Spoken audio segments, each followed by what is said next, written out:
Martin, you're a loser. Everybody hates you. You've spent billions and trillions and yet 1% ka pa rin lang.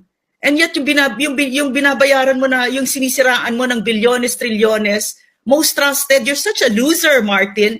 Nobody loves you. You know what you need to do, Martin? You should go seek professional help because you are such a broken man. You're such a wounded man that you've been wounding our country. You need professional help.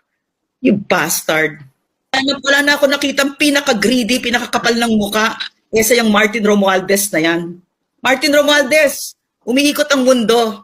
At pag umikot ulit, lagot ka sa akin. Actually, kahit ngayon, lagot ka sa akin. No, talaga.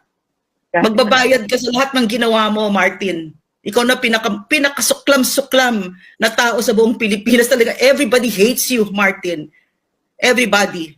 And you will never be president. You will never be vice whatever you do. Whatever you do. Kahit tumalembong-talembong yung malaking tiyan mo dyan. No? Di ka, never happen.